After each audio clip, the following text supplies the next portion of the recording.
day and welcome to your favorite YouTube channel, Nation's Voice Tower. My name is Angelo Himalayas, your anchor. I am back with what's trending today. Now, without wasting much of your time, I would like to give you an overview. An APC presidential campaign council spokesman, former House of Representative Honorable Patrick Obahiagbon, has come out to say a lot of things today, and he believes that the president recognizes that government and governance needs to be attended to, and that is why President Muhammadu Buhari has failed to accompany the APC presidential candidate Bola Ahmed Asiwaju Tinubu to all his campaigns until a few days ago, when the president opted to come out and accompany the APC presidential candidate to 10 states, namely Imo State, Sokoto State, Bauchi State, Kwara State, Yobe State, Adamawa State, Ogun State, and so on and so forth. All right. Now, Honorable Patrick said that the president has a lot of governmental issues and presidential seat issues to attend to. Hence, the reason why he and the vice president did not come out early to attend or accompany the APC presidential candidate, as he is the party leader of that party. But furthermore, in this video, he has said that the reason why he thinks Asiwaju Ahmed Tinubu would really win is because of Tinubu's vision and the political and social balance he created in Lagos State during his time as the governor of that state. Now, he has also come out to tell us in this video that despite the fact that the candidate for the Labour Party, Peter Gregory Obi, has paid a visit to Obasanjo, which is that is Olusegun Obasanjo, the former president of Nigeria, and the former president Olusegun Aremu Obasanjo has come out publicly to endorse the Labour Party presidential candidate. Honorable Patrick said in his interview today on Arise News, he said that the president, the former president, did nothing new to endorse the Labour Party candidate. Of course, he gave an example that the APC presidential candidate Bola Asiwaju Ahmed Tinubu also paid a visit to Goodluck Ebele Jonathan, former President Goodluck Ebele Jonathan, and he has also paid a visit to other elder statesmen. And Honorable Patrick in his video sees this as normal, and he says that it's only a symbolic and a form of political allegiance for presidential candidates to pay their homage or to pay visits to former presidents. You should watch this video and watch all he has to say on the upcoming 2023 presidential elections, and listen to Honorable Patrick's analysis on governance and the reason why President Muhammadu Buhari came out late to accompany or stand for the presidential candidate of the APC, not following him right from the start. Pay attention to the video and watch. I don't think so. The president of the Federal Republic of Nigeria is the father of the nation. Don't forget that the only reason, even though some political adversaries have gone to town mistaking that reason, the only reason, for example, why he has said the sitting vice president, for example, should not be part and parcel of the campaign, because the president recognizes that even though this is the season of politics, government and governance must still go on. So as father of the nation, he needed to dot the I's and cross the T's of the governance prophecies before he starts his campaign. Now he has started the campaign, and let's see what happens. We are told that he's going to visit about 10 states. So I don't think he's a reluctant campaigner for Bola Ahmed Asiwaju Tinubu. Why? Why will it be a reluctant campaigner? Why? Okay. There's no reason for that. One, why those 10 states? Are those states that your party's chances are shaky? That's one. On the second hand, the presidential candidate of the major opposition party, Patrick Obahiagbon, is from Adamawa State. In 2019, Atiku won Adamawa State, flipping it back to the PDP after President Muhammadu Buhari won it in 2015. So Atiku is on the ballot again. What are the chances of a Bola Tinubu, who is a southern candidate this time around, with a Buhari on the ticket against Atiku? Atiku won Adamawa in 2019. What are the chances of a Bola Tinubu in Adamawa? The chances are quite encouraging, and that is because this government has been able to bring about the dividends of democracy to the people to a large extent. And beyond that, Bola Ahmed Tinubu is seen as a pan-Nigerian. Bola Ahmed Tinubu has grassroots structures in the north. You know, and what applies for Adamawa State applies for the entire northern political hemisphere. The single strategy of PDP is to make the mistake, not only for Adamawa, but for the entire political north. The single strategy of PDP is to make the mistake that the people of the north will rally behind one of their own. You know, but that is a very, very, very preposterous mistake, because the political north has risen and has proven their pan-Nigerianness over and above everything from time to time.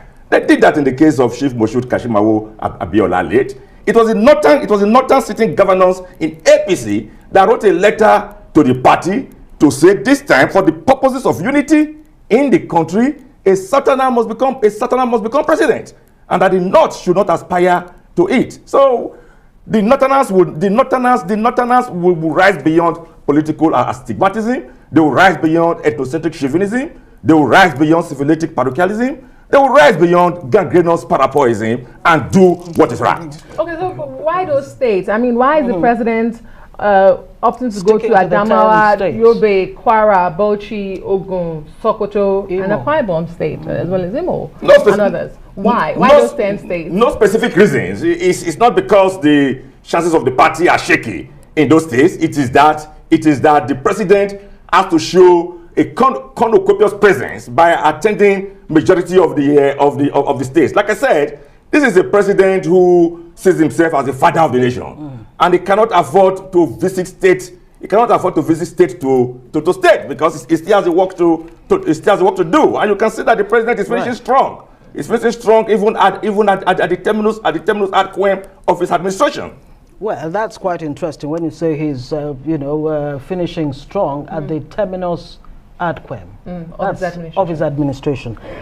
Let's go back to the issue of endorsements, because that seems to be what President Buhari has done, endorsing Bola Tinubu and, of course, Aisha Ahmed Binani, who's, of course, is fondly referred to as Binani in Adamawa State there. When you had former President Olusegun Obasanjo endorse Peter Obi of the Labour Party, that's the presidential candidate of the Labour Party, you had Chief Clerk, Edwin Clark, endorsing the same gentleman, the presidential candidate of the Labour Party. The APC actually just went to town and said, look, these endorsements have no value whatsoever, that if anything, it's totally meaningless. But here you are, having the president endorse Tinubu and Binani.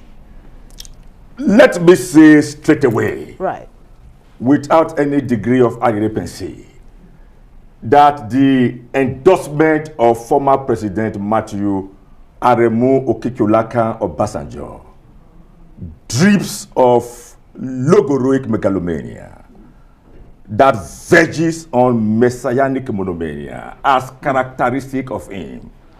Nobody says that Aremu Okikiolaka Obasanjo does not have a right to his preference, but his preference is not a political Roma locuta et cosa finita et. When Rome has spoken, there's nothing more to be said. He has no moral compass to pontificate on the direction of this country. I dare say that the endorsement of former President Obasanjo is both a political incubus and a political succubus, a cancer for Peter Obi. Why do I say so? In what way? Yes, why do I say so? Peter Obi has gone to Martin Olympus to announce to the whole world in Kabudo and in Olus Bolus that his mantra is to retrieve Nigeria from the ancient regime and give it to the new generation. Is former President Aremu Okikiolaka Obasanjo not part of that ancient regime? But does it not represent the corruptive processes that has taken place in this country? The current President Muhammadu Buhari is a contemporary of the same former leader that you referred to. Are you saying that he's totally irrelevant to the future of Nigeria, including this president who is endorsing a presidential candidate who plans or hopes to take over the reins of power going forward President Muhammadu Buhari is the party leader of APC. So he has the political locus in quo to engage in any political peregrination in any part of the country, to be able to give voice and vent to his party's candidate. Not so with Aremu Okikolaka Obasanjo, a man who planned a fake coup d'etat against the 1999 Constitution.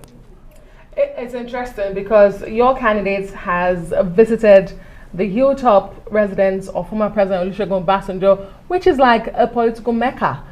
You know, everybody goes to seek for his wisdom, political wisdom, they say. Absolutely. So, I mean, your candidate has visited him in Abeokuta, Ogun State capital.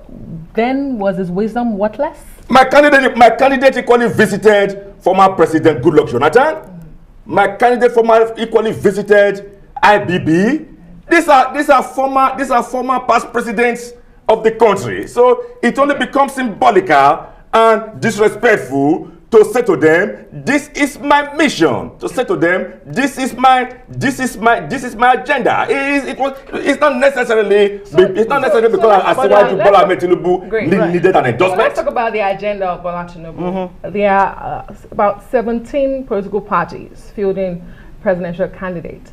A lot of analysts have come to say we have 4 major front runners.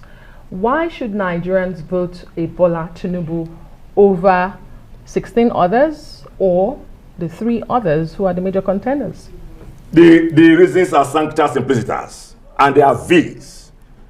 The country needs healing. From? At this point in time. The country needs healing. The country needs healing from the anomie that has characterized the country right from 1960. Right from 1960 till date, the country needs healing from it, and the Jagaban Bogo himself, Asiwaju Bola Ahmed Tinubu, has proven the point over time, quod errant demonstrandum and quod errant faciendum, that is a social and political and cultural agglutinant. When he served as governor of Lagos State, the entire Nigerians were there. It was a coruscating emblematization of the entire Nigerians. You have Igbos, you have Hausas, you have Yorubas, you have Arewas, you have everybody from every part of the country serving in that government. And Asiwaju Bola Ahmed Tinubu comes with experience. Is it not clear to everybody that he set the political, social, and economic chronometer of Lagos State since he became governor of Lagos State on a path of multidimensional and polyvalent developmentalism, which successors after him has ossified? So are you saying that Bola Tinubu is the man who will fix Nigeria's problem? And as far as you're concerned, those problems have been there since independence in 1960. That's quite a tall and order. You're indirectly saying that the last 8 years they were not fixed. True, exactly. No. Your government, the APC government, had 8 years to fix those problems. Government is a continuum. Right. Fixing the problems is work in progress. That is not to say that even the APC government just now has not done its best. And I have here, if you have the time, I have here, it can take us 30 minutes of the various achievements of President Muhammadu Buhari. I have it here, and if you have the time, I will. If you will hear him on the background from the video, you will, I beg your pardon, you will know that he cited examples, and he said, starting from Adamawa State, the president of the country, Muhammadu Buhari, who started accompanying the APC presidential candidate to Adamawa State, who is the home country, ironically the home country of the home state, I beg your pardon, of the PDP presidential candidate Atiku Abubakar. He said it is only real and it is only legitimate for the president to start making campaigns and making the manifesto of the APC real and heard from that state. And as he proceeds, he said there is nothing special with President Buhari starting the campaign visit with the Adamawa State, as he said in the video. As you can also hear, he has come out to purportedly draft good governance showed by President Muhammadu Buhari by indicating to follow Bola Asiwaju Ahmed Tinubu to 10 states, and he sees the indication for only 10 states, or the specification of Buhari to visit just 10 states out of 36 states as normal, and as the president being so busy to attending to state and Nigerian or country activities or country governance activities.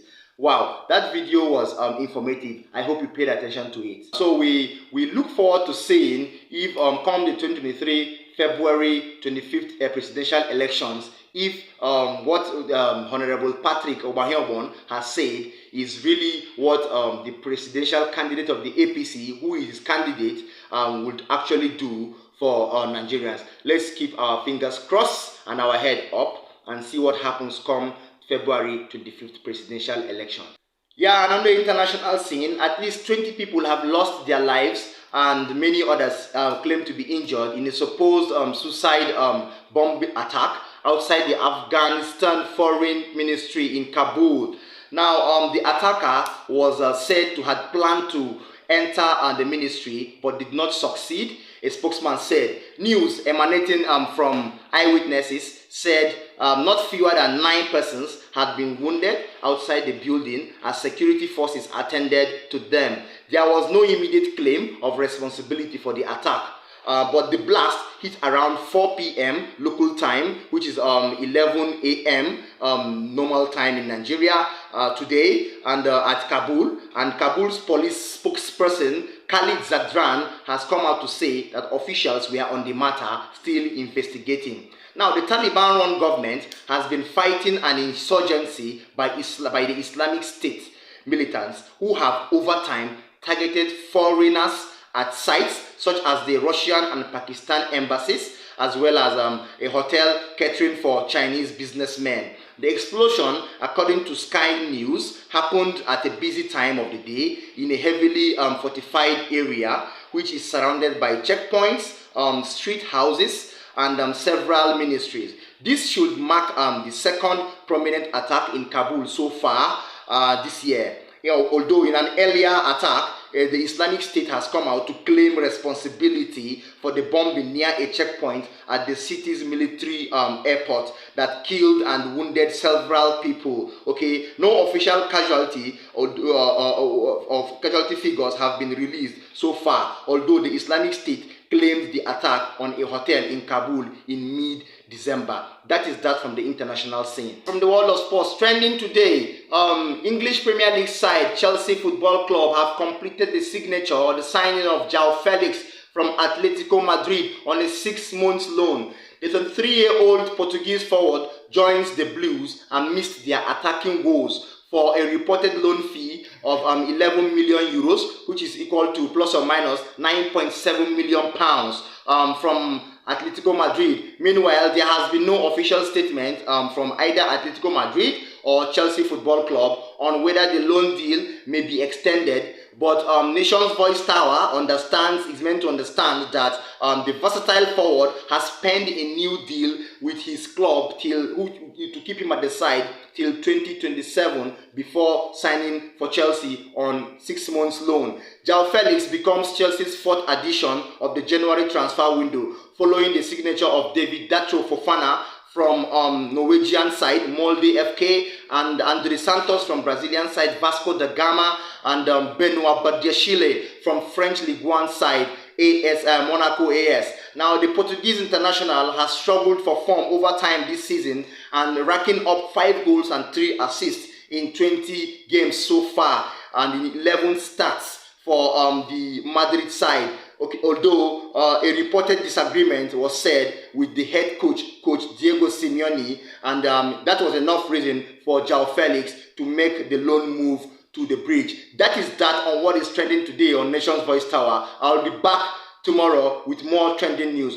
Don't forget to comment on the comment section. Don't forget to like, and don't forget to give us more views, because it is with your views that YouTube gets to encourage and to recommend our videos for people to watch. Thanks for joining us, and peace out.